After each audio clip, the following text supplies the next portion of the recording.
سلام، این اولین ویدیو منه. هر کی دوست داشت میتونه لایک کنه، حساب کنه. اگر هم دوست داشتین فدا سرتون، حتما این ویدیو ببینید، از دست ندین. این اولین ویدیو منه. من الان تجهیزات فیس کم ندارم، به خاطر همین فیس کم نمیذارم. من داخل این اکانتم یکم نوب بازی دارم، نوبم یکم تو این اکانت، یه چیز خاصی ندارم.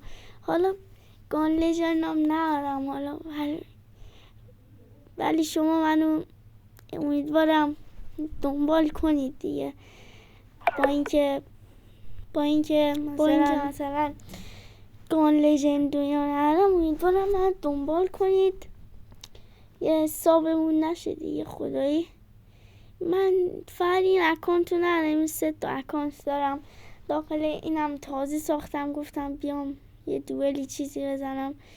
رفتم داخل یه رومی و چیزی دیدم یه نفر دوئل تگ به تگ میخواد بزنه. دوئل زدم و گفتم شاید قوی باشه. اولش حالا بازیشو سنجیدم، دیدم نه اونقدر هم قوی نیست. بعد گفتم خب بذار همینطور برم باش بازی کنم.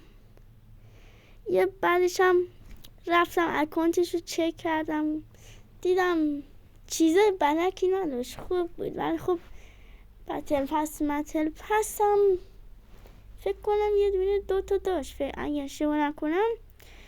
منم که دیگه عشق اسود نایف و اینا اومدم این اکانتو ساختم و داخلش اسود نایف گیرم اومد.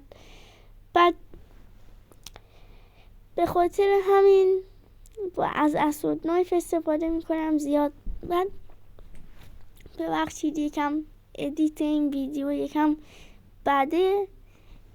کسی اگه ادیتوره تو کامنت ها بگه، با هم کار کنیم بریم بالا. بعد حالا امیدوارم از این ویدیو خوشتون اومده باشه.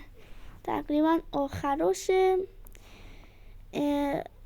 بهتون خوش آخرش، حالا آخرین لحظهش ببینید دارم اکانت یارو چک میکنم، دیدم یه استیم مسکین داره و حالا ولش کنیم فعلا. خدا حافظ. ببخشید زیاد حرف زدم. این اکانت هم اسمش سواله یه چیز ساختم دیگه. فعلا خدا حافظ.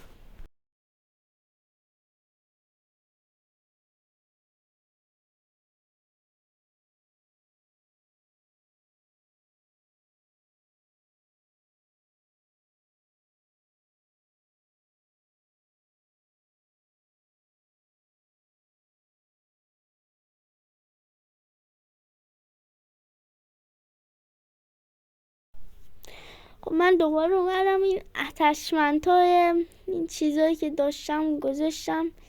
حالا گوشگاه یکم روش تمرکز خاصی نداشتم، گوشگاه یکم اتچمنتش بد بود. فعلا خداحافظ.